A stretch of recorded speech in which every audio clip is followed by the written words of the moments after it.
बिस्मिल्लाहिर्रहमानिर्रहीम। अस्सलाम वालेकुम नाज़रीन, आप यूट्यूब चैनल देख रहे हैं। मैं इमरान खान हूँ। पाकिस्तान तहरीक इंसाफ ने जेल भरो तहरीक का बाकायदा आगाज़ कर दिया है और अब जेल भरो तहरीक के अंदर शुरू में कुछ लोग गिरफ़्तार हो गए हैं और जिनमें मैं लीडर्स की बात करूँ, कुछ लीडर्स गिरफ़्तार हुए हैं और कारकुनों की बड़ी तादाद गिरफ़्तार हुई लाहौर में। पहले जो है वो ये मनाज़र बनाए गए और दिखाए गए कि पुलिस खड़ी है और अनाउंसमेंट कर रही है कि आ जाएँ जी, गिरफ़्तारी दे दें। जो कारकुन गिरफ़्तारी देना चाहते हैं वो आएँ और आकर गाड़ी के अंदर बैठें। और उसके बाद फिर कुछ देर के बाद हमने मनाज़र देखे कि वो गाड़ियां ना सिर्फ लीडर्स उनके अंदर बैठ गए पीटीआई के, बल्कि उन गाड़ियों के ऊपर छतों पे भी कारकुन थे और गाड़ियों के ऊपर भी कारकुन थे और पीछे लटके हुए भी कारकुन थे।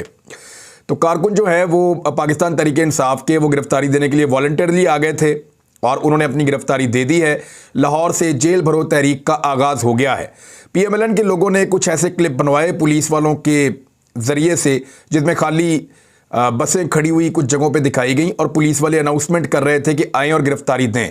लेकिन ये सारा कुछ हो रहा था कारकुनों के और लीडर्स के आने से पहले। लेकिन जब वो लोग आए तो मनाज़िर बताते हैं कि बहुत बड़ी तादाद में लोग माल रोड के ऊपर मौजूद थे और फिर उन्होंने गिरफ़्तारियाँ देना शुरू की। और फिर शाह महमूद कुरैशी साहब ने पहली गिरफ़्तारी दी, असद उमर साहब गिरफ़्तार हुए और ज़ुबैर नियाज़ी लाहौर से वो गिरफ़्तार हुए। मैंने चीमा साहब को देखा, शायद वो गिरफ़्तार हो गए हैं क्योंकि वो गाड़ी के साथ लटके हुए थे, उनको शायद अंदर ले जा रहे थे या पता नहीं बाहर के सीट रहे थे। लेकिन जमशेद इकबाल चीमा साहब हैं, कुछ और लोग हैं, उमर सरफराज चीमा साहब वो भी गिरफ़्तार हुए हैं, दीगर कुछ और लोग हैं वो भी गिरफ़्तार हुए हैं और कारकुन एक बड़ी तादाद में गिरफ़्तार हो गए। देखिए, पाकिस्तान तहरीक इंसाफ ने जो हिकमत अमली बनाई थी गिरफ़्तारियों के लिए, वो क्या थी? उन्होंने गिरफ़्तारियों के लिए हिकमत अमली बनाई कि हम उन लोगों को गिरफ़्तार करवाएंगे जो बाहर आने की जल्दी ना करें, यानी उनकी फैमिलीज़ उनके लिए ज़मानतें अप्लाई ना करें और कोई गिला शिकवा ना किया जाए। वो कारकुन जो वॉलंटियरली गिरफ़्तारी देना चाहते हैं उनको इस बात के ऊपर पहले वो राज़ी नामा उनसे हुआ और उन्होंने इस बात को एक्सेप्ट किया कारकुनों ने, और इस बात की उन्होंने गारंटी दी कि वो पार्टी की पॉलिसी के मुताबिक जितने दिन भी उनको अंदर रहना पड़ा वो जेल के अंदर गुजारेंगे। अभी लाहौर में ये पहला मरला हुआ है गिरफ़्तारियों का। अभी लाहौर में गिरफ़्तारियों के मज़ीद मराहिल आएंगे। आप देखते जाइए कि लाहौर में कितने लोग कैसे बार बार गिरफ़्तार होते हैं। अभी बहुत सारे मनाज़िर हैं जो अभी आपने देखने आने वाले दिनों में। इसलिए ये तय किया गया था कि 200 कारकुन गिरफ़्तार होंगे, लेकिन फवाद चौधरी साहब का क्लेम है कि जो कारकुन गिरफ़्तार हुए हैं वो इससे दुगनी तादाद में गिरफ़्तार हो गए हैं। बहुत सारे ऐसे कारकुनों ने वॉलंटियरली गिरफ़्तारी दे दी है जिनका नाम लिस्टों के अंदर शामिल नहीं था। अब ये ऐसे तो गिरफ़्तारी होती नहीं है कि गवर्नमेंट को लिस्टें दे दे अपोजिशन के, जनाब इन बंदों को आपने पकड़ना है तो सिर्फ उन्हीं बंदों को पकड़ा जाए। वो तो जो गिरफ़्तारी देना चाहेगा वो गिरफ़्तारी दे देगा और जो खिलाफ वर्जी करेगा कानून की उसको पुलिस गिरफ़्तार कर लेगी।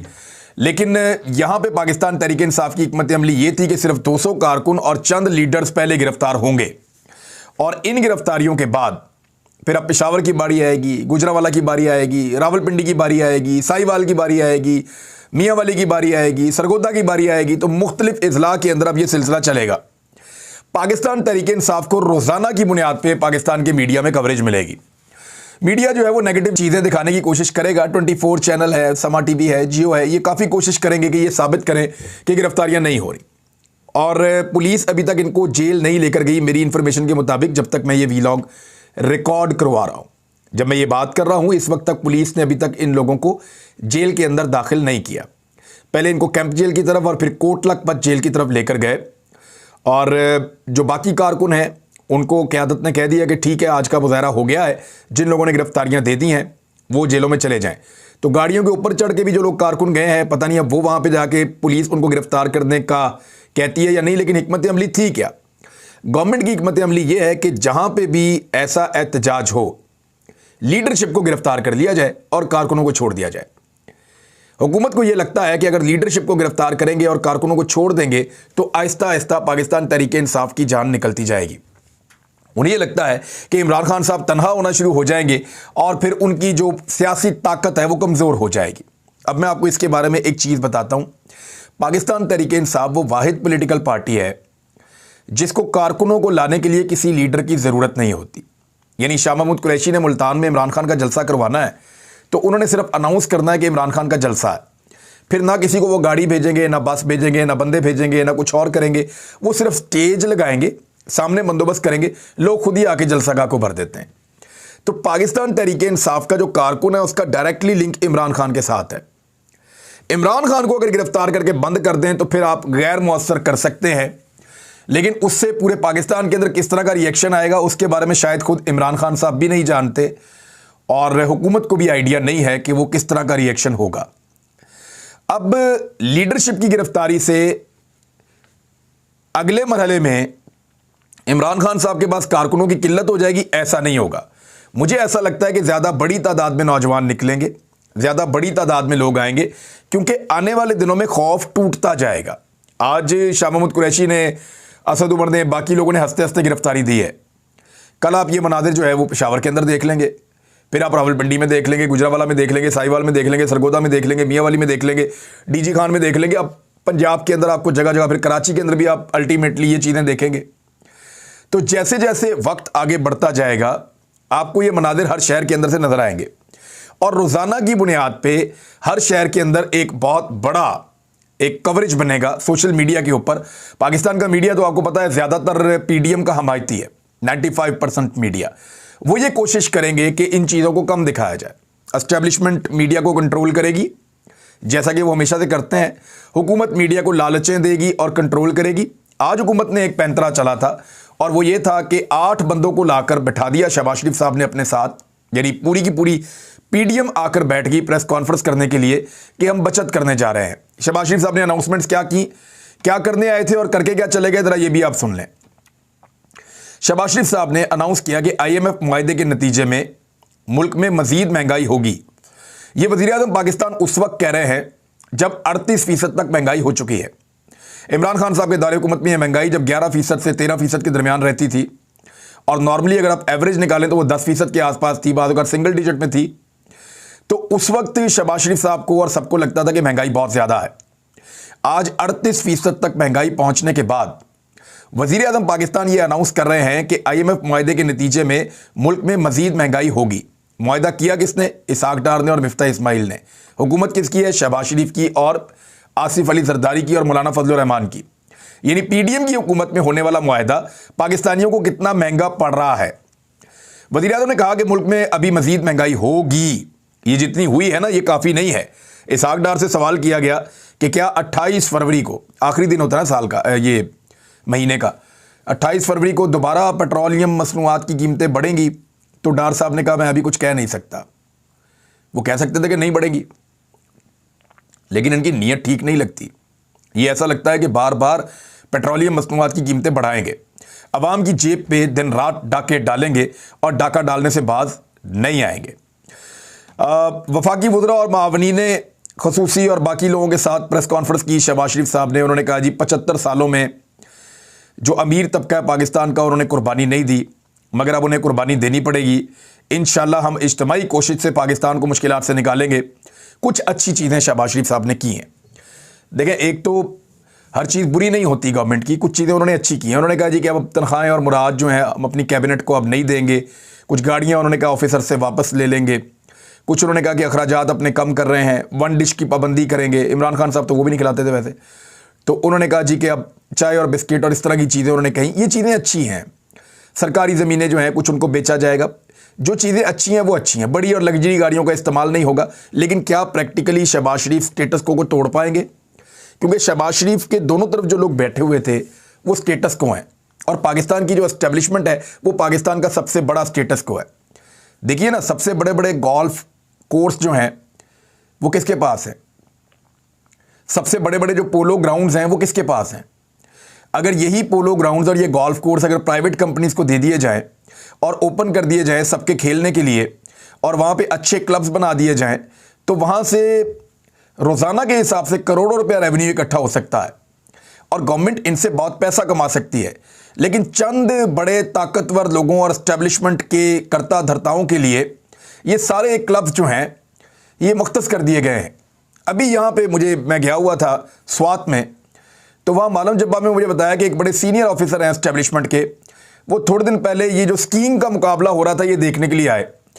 तो उन्होंने कहा एक ऑफिसर को खुश करने के लिए इतनी बड़ी तादाद में लोग साथ आए कि हम हैरान हो गए। और उनके लिए साथ बड़े बड़े हीटर्स, बहुत जदीद किस्म का निज़ाम, मशीनें। कहते एक आदमी के एक दिन के इंजॉयमेंट के लिए जो खर्चा किया गया है आप उसका अंदाज़ा नहीं कर सकते। ये मुझे वहाँ पे लोअर स्टाफ के लोगों ने बताया जो वहाँ मौजूद था। उन्होंने कहा सर हम गरीब लोग हैं, हमारा गरीब मुल्क है। अब लोगों में शऊर आ गया ना, लोग सवालात उठाते हैं। चाहे आपने कोई भी यूनिफॉर्म पहना हुआ हो, चाहे आप एस्टेब्लिशमेंट के किसी भी हिस्से से आपका ताल्लुक हो, लोग सवाल उठाते हैं। यानी मुझे एक दोस्त ने वहाँ ये बताया कि ये जो पोलो का फेस्टिवल होता है चित्राल में, उन्होंने कहा वहाँ पे एक हेलीकॉप्टर टैक्सी की तरह उड़ रहा था, बच्चों को और ख़वातीन को कभी लेकर जा रहा था, कभी लेकर आ रहा था। तो इस किस्म की चीज़ें जो पाकिस्तान में हो रही हैं ये बड़ा अनफॉर्चुनेट है, बड़ी ज़्यादती है। पाकिस्तान के वसाइल के ऊपर कुछ लोग और उनके ख़ानदान अय्याशियाँ करते हैं। ये बड़े बड़े जो पोलो ग्राउंड्स हैं, ये बड़े बड़े जो क्लब्स हैं, ये बड़ी बड़ी जो महफिलें लगती है जहाँ पे, ये अवाम के टैक्स का पैसा है। शायद अवाम ने कभी इन जगहों को देखा भी ना हो। तो शहबाज शरीफ साहब अगर ये सब खत्म कर सकते हैं तो करें। इमरान खान साहब ने कुछ चीज़ें शुरू की थी, उस पर उनका मजाक उड़ाया गया। अब शहबाज शरीफ साहब कह रहे हैं लग्जरी गाड़ियां हम बेच देंगे। इमरान खान साहब ने ये किया, उनका मजाक उड़ाया गया। तो आज देखते हैं कि शहबाज शरीफ साहब ये कर रहे हैं। उस वक्त भी मैंने कहा था कि ये काम ठीक है करने का, अगर शहबाज शरीफ साहब ये कर पाए तो इस वक्त भी ये काम ठीक है करने का। लेकिन जो असल डाका पड़ा है वो तो 1100 अरब का है। ये सारा कुछ करने के बाद इससे कितने पैसे बच जाएंगे? शहबाज शरीफ का क्लेम है कोई 100 अरब 200 अरब बच जाएगा साल का। लेकिन आप देखिए, साल का 100-200 अरब रुपया बचाने से बेहतर है कि वो जो NRO 2 आपने लिया है जिसमें 1100 अरब कौम का खा गए हैं, वो रिवर्स कर दें वापस। वो 1100 अरब रुपया पाकिस्तानियों को रिकवर करके दे दें। इमरान खान साहब के दौरे हुकूमत में 480 अरब रुपए रिकवर होके कौमी खजाने में आए थे। ये जो लूटमार हो रही थी पाकिस्तान में कई दहाइयों से, इमरान खान साहब के दौरे हुकूमत में जब नैब ने रिकवरियां शुरू की तो 480 अरब रुपए रिकवर हुए। पूरे पाकिस्तान की तारीख की रिकवरी एक तरफ और उससे कई गुना ज्यादा ये रिकवरी है, और ये पैसा कौमी खजाने में आया था। ये 1100 अरब भी कौमी खजाने में आना था जिसपे NRO 2 ले लिया है। अपने लिए NRO 2 और पाकिस्तानियों के लिए मुश्किलात, पाकिस्तानियों के लिए महंगाई और पाकिस्तानियों के लिए हैवी टैक्सेस। ये शहबाज शरीफ साहब ने कोशिश की कि वो एक प्रेस कॉन्फ्रेंस करें और उस प्रेस कॉन्फ्रेंस के जरिए से जो इमरान खान साहब को कवरेज मिल रही है उस कवरेज को कम किया जाए। लेकिन मैं हैरान हो गया। यानी इमरान खान साहब का जो जेल भरो तहरीक है उसकी कवरेज को कम करने के लिए अपने 8 बंदे लेके आके शहबाज शरीफ साहब बैठ गए। 100 बंदा टोटल शहबाज शरीफ को पीटीवी पे नहीं देख रहा था। 90 पे जाके शहबाज शरीफ साहब की ब्रेकें लगी हुई थी। पहले 50 बंदे देख रहे थे कोई 1 घंटे तक, फिर बाद में कोई थोड़ी देर के बाद थोड़े बढ़ गए, कुछ कम हो गए, कभी बढ़ गए। तो वो 100 का ट्रिपल फिगर में शहबाज शरीफ दाखिल नहीं हो पा रहे थे पीटीवी पे। हर चैनल पे चंद 100 लोग शहबाज शरीफ को देख रहे थे, बहुत थोड़े थोड़े से लोग। लेकिन जिस वक्त इमरान खान साहब ने आकर शाम के टाइम पे खिताब किया तो उस वक्त लाखों लोग उन्हें देख रहे थे। यानी इमरान खान जब वजीर आजम थे वो अकेले बैठकर बात करते थे तो लाखों लोग एक एक चैनल पे उनको देख रहे होते थे। यहां शहबाज शरीफ साहब वजीर आजम हैं और वो अपनी पूरी पीडीएम की इत्तेहादी जमातों को साथ लेकर बैठते हैं और उनको देखते कितने लोग हैं? बहुत थोड़े से लोग।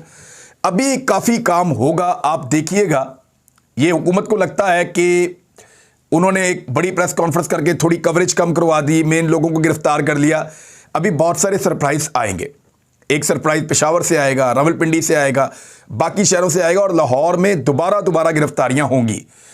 इन चीज़ों से पाकिस्तान तहरीक इंसाफ को सोशल मीडिया पर और रवायती मीडिया पर भी पाकिस्तान में रोज़ाना की बुनियाद पर कवरेज मिलेगी और पाकिस्तान तहरीक इंसाफ एक डाटा जारी करेगी कि आज उनके कितने कारकुन गिरफ्तार हुए, और ये जो गिरफ्तारियों की तफसीलात होंगी ये रोज़ाना की बुनियाद पर शेयर की जाएंगी। इमरान खान साहब ने शहबाज शरीफ साहब की जो प्रेस कॉन्फ्रेंस है उसके बाद खासा उनको आड़े हाथों लिया है। वो जो कुछ भी उन्होंने कहा वो फिर उस पर हम बात कर लेंगे। लेकिन एक बात जो इमरान खान साहब की जो उन्होंने बड़े अज़म के साथ कही, और उन्होंने कहा कि मैं अब नहीं छोड़ूंगा और मैं ये अपने अल्लाह को गवाह बना के ये वादा करता हूँ आज, और आप सबसे मेरा ये वादा है कि मेरी अगर ज़िंदगी रही तो अब जो लोग जुल्म करेंगे, 25 मई को जुल्म करने वाले तो बच गए थे किसी ना किसी तरीके से, वैसे भी जिन्होंने उनसे जुल्म करवाया था उन्होंने उनको सपोर्ट किया और उनको फैसिलिटेट किया और उनको बचाने की कोशिश की। लेकिन इमरान खान का कहना था कि हुकूमत तो पाकिस्तान तहरीक इंसाफ की आ रही है, और जब पाकिस्तान तहरीक इंसाफ की हुकूमत आएगी तो अब आप सबको कटहरे के अंदर लेके आऊंगा, किसी को नहीं छोड़ूंगा, ये मेरा आपसे वादा है। ये इमरान खान साहब ने कहा है और ये काम इमरान खान साहब को पहले भी करना चाहिए था। लेकिन क्योंकि परवेज़ लाई थे वज़ीर आला पंजाब और मोनस लाई थे, वो ब्यूरोक्रेसी के साथ और एस्टेब्लिशमेंट के साथ बनाकर रखना चाहते हैं और बड़ी कमज़ोर पिच पर रहते हैं, लिहाजा उन्होंने किसी भी किस्म का मुकाबला करना मुनासिब नहीं समझा और पाकिस्तान तहरीक इंसाफ के कई मरतबा कहने के बावजूद उन्होंने उन अफसरान के खिलाफ कोई एक्शन नहीं लिया। अब इमरान खान साहब ने कहा है तो उम्मीद की जा सकती है कि आइंदा ऐसे लोगों के खिलाफ एक्शन होगा, क्योंकि जब तक एक मरतबा एक्शन नहीं होगा ना, शहबाज शरीफ साहब जब पाकिस्तान से बाहर गए तो वापस आके उन्होंने सबसे पहले निशाने इबरत किसको बनाया था? ऐसे ऑफिसर्स को। इसीलिए उनसे लोग डरते हैं। तो ये इमरान खान साहब को एक दफ़ा तो करना पड़ेगा। लेट्स सी वो इस दफ़ा करते हैं, लाकानूनियत करने वालों को कानून के दायरे के अंदर लाते हैं या नहीं ला पाते हैं। उसके लिए पहले इलेक्शन होगा, फिर वो हुकूमत में आएंगे, फिर ही चीज़ें आगे बढ़ेंगी। जेल भरो तहरीक का सिलसिला जारी है, हम आपके साथ चीज़ें शेयर करते रहेंगे। बहुत सारी इंपॉर्टेंट खबरें मेरे पास हैं, वो आपको मैं अगले वीलॉग में बताऊंगा। अब तक के लिए इतना ही, अपना ख्याल रखिएगा, अपने इस चैनल का भी। अल्लाह हाफिज़।